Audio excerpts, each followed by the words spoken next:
If we talk about Sikkim, we need to talk about the Lepchas.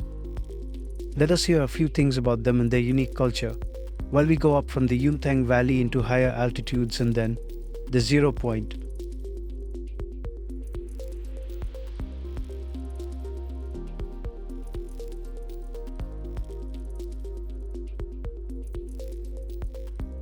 Lepchas are the original inhabitants of Sikkim, but anthropologists trace their origins to Mongolia or Tibet. However, the people themselves have no traditions of past migrations and place the home of their ancestors at a mythical place called Mael near Mount Kanchenjunga. Lepchas mostly live on the southern and eastern slopes of Mount Kanchenjunga in the eastern Himalayas, and also parts of neighboring western Bhutan and of Nepal. Population estimates for the Lepcha vary wildly, but various sources claim a total Lepcha population of between 50,000 to 85,000.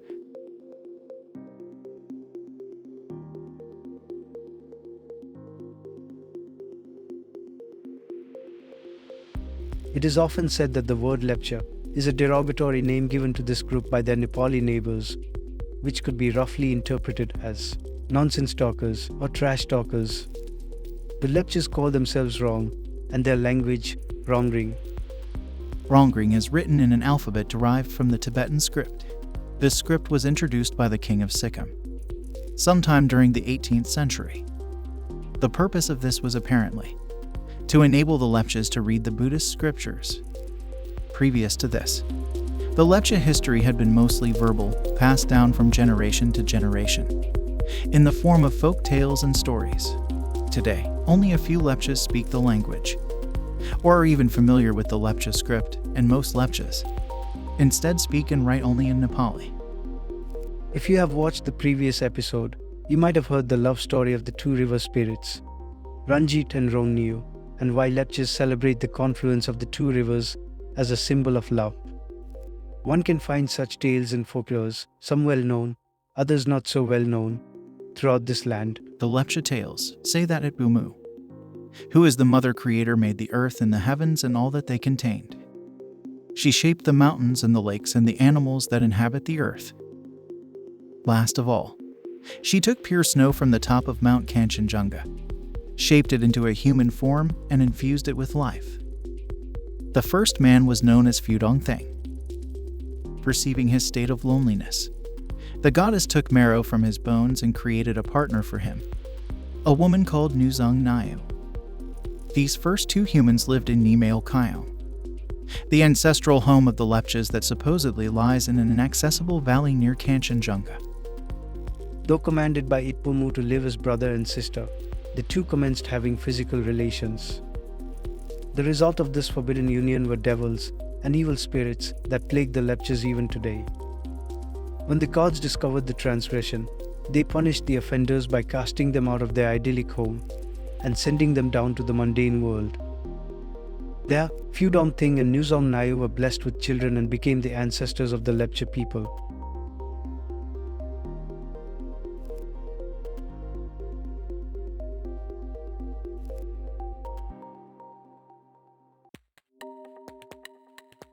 Animism is the belief that all natural phenomena, including human beings, animals, and plants, but also rocks, lakes, mountains, weather, and so on, share one vital quality: the soul or spirit that energizes them.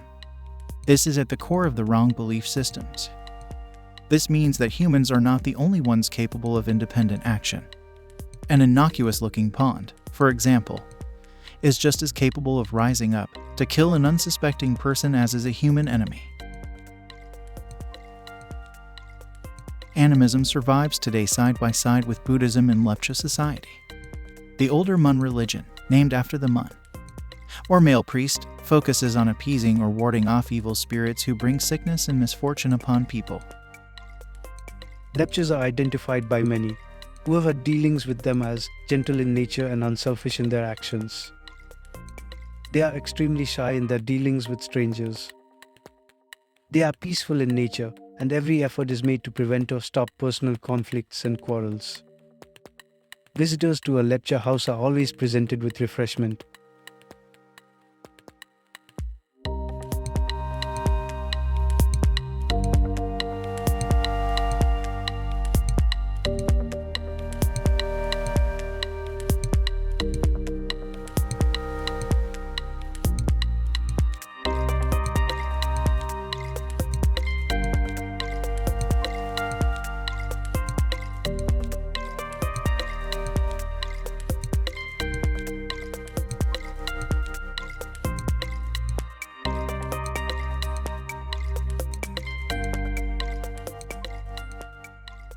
The road up to this point has been extremely scenic and beautiful. To one side, we see the beautiful valley below and beautiful mountain peaks to the other side. The road twists and turns like a snake crawling on the mountain slope. 0 Point stands at an altitude of 15,300 feet above mean sea level. It happens to be the last outpost of civilization and the place where three rivers meet amid a panoramic view of snow-clad mountains and picturesque surroundings.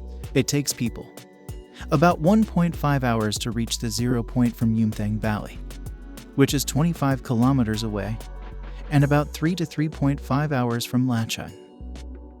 Though the roads can be treacherous, driving here is worth the reward of beautiful and pristine mountain sights. If you're lucky, you can also spot a yak in the snow. 0 Point hardly has any green stretches of land, except those that become visible when the snow melts.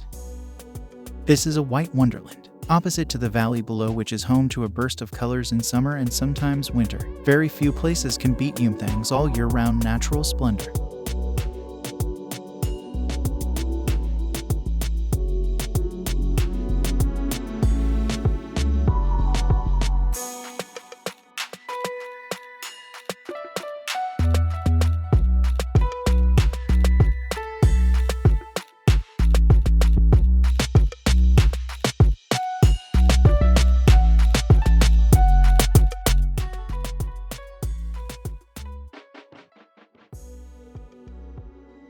For the first time in our journey, we encountered snow under our feet, and I couldn't help my inner voice asking me to go crazy.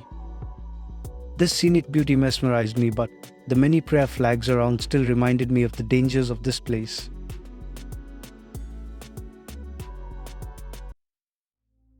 But something else that I realized out here is the presence of humans. Not the physical presence of human life, but the way humans just leave their trash behind wherever they go. Such a lovely and sacred place felt so much violated by the presence of us humans. As much as I admire the beauty of this place, I just wanted to leave looking at this trash around. I didn't want myself to be there and be a part of this trash. There's a saying, wherever you go, just leave the place the way it was before you arrived or make it better than it was before you arrived. I generally believe in making things better or places better wherever I am. And out here, I'm just making an appeal to my fellow travelers, please don't throw trash around. Also, what I realized is this trash mainly comes from the vendors who sell tea or coffee or some kind of things around these places. But it also is our moral responsibility to not throw those trash around, and the vendor's moral responsibility to not use things that produce trash. If you don't see a trash can or a trash bin around, then ask for it. If they do not have one, then do not buy from them.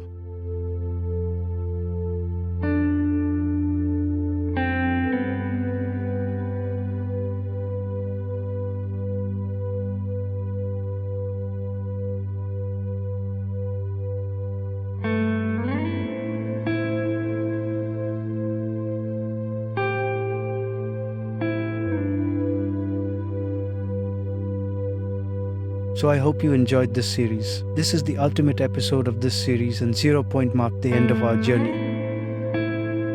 How was it? After spending a lot of time in the cold and snow of 0 Point, we got to know of a place which was a thermal bath.